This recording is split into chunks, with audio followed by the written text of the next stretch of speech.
The case we will be looking at today is Lucarell versus Nationwide. Lucarell versus Nationwide took place in 2015 in the state of Ohio. The case focuses on claims made by Christine Lucarell, who says she was being treated unfairly by Nationwide when she joined their agency executive program in 2005. Initially, Lucarell was under the impression that she would receive quality support and high earnings, but as time passed, she felt as though she was misled by Nationwide. This ultimately led to Lucarell filing for a lawsuit against Nationwide with multiple different claims, which we will get into later. Overall, this case highlights the importance of ethical business practices, following through with contractual obligations, as well as fair treatment in the business world. Now let's take a deeper look into this case and break down how it all played out. First, we'll take a look at the background for this case. To start, the plaintiff for this case is Christine Lucarell. She made claims of unfair treatment against Nationwide in 2015. The defendant in this case is Nationwide, who is denying those claims of the unfair treatment towards Lucarell. This case looks into Lucarell's claims that after she joined Nationwide's agency executive program in 2005, she would later feel like she was being treated unfairly. Lucarell claims that she was misled by Nationwide with their promises of high earnings. She also claims that she wasn't provided with necessary training and support needed. And lastly, she claims that Nationwide altered documents. Now, let's take a look at the legal issues at stake in this case. When looking at the legal issues at stake, there were four main legal issues at stake in this case. The four main legal issues at stake in this case are breach of contract, retaliation, invasion of privacy, and claims of constructive discharge. Lucarell claimed that Nationwide violated the AE agreement, the MOU, and the agent agreement. She added claims of retaliation, saying the business retaliated against her after raising concerns about the business's practices. According to Lucarell, Nationwide retaliated on grounds of manipulation, public humiliation, and coercion.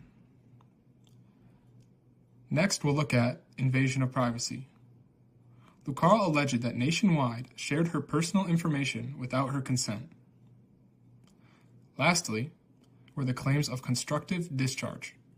Lucarell said Nationwide deliberately made her working conditions unbearable by giving her an unrealistic workload, withholding assistance, and creating a hostile work environment in an attempt to force her into resigning. Now that we know the legal issues at stake, let's take a deeper look into Lucarell's claims against Nationwide.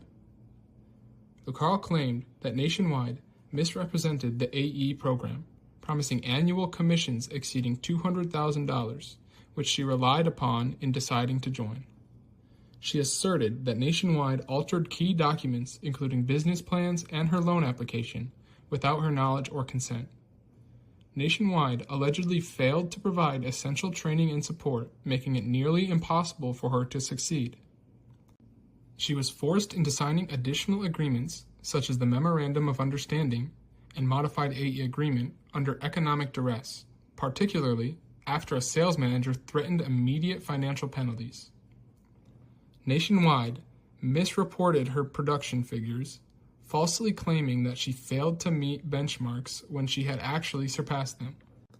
She accused Nationwide of retaliation, including withholding funds she was entitled to and taking control of her commissions to pay off the loan. In her lawsuit, she sought damages for breach of contract, retaliation, misrepresentation, and constructive discharge.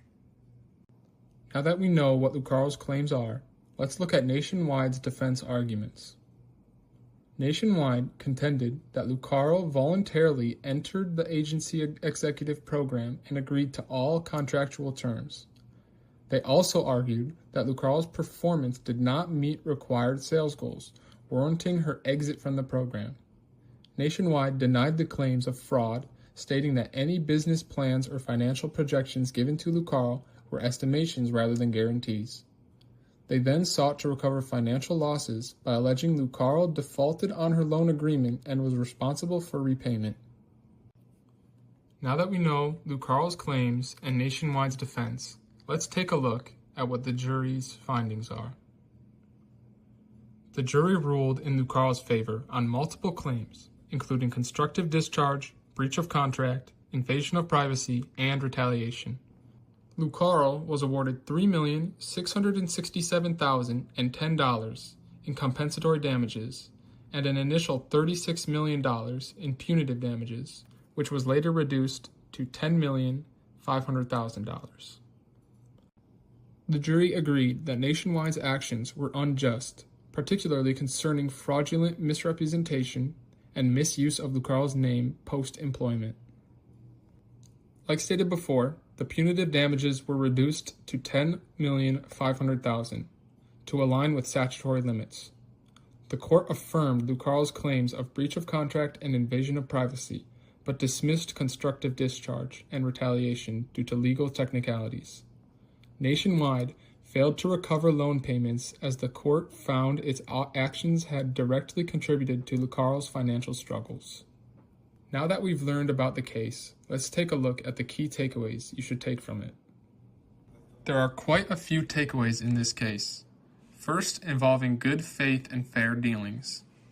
This case caused courts to acknowledge good faith in contracts as implied and not have to outright state it. This also puts a limit on contract remedies, simply meaning you can't get extra damages for a bad faith breach. It also established that broken promises or bad behavior does not fall under fraud claims. Ohio courts are now very cautious about fraud claims overlapping with breach of contract. Regarding punitive damages, the Ohio Supreme Court clearly ruled no punitive damages in pure breach of contract claims, even if the breach was intentional or egregious. Lastly, the court reaffirmed that employers could set performance goals, but those goals must not be out of reach for the employee. Overall, due to this case, Ohio draws hard lines between tort and contract law. On top of that, fraud, retaliation, and constructive discharge claims require clear and specific evidence. Thank you for listening and learning about this case.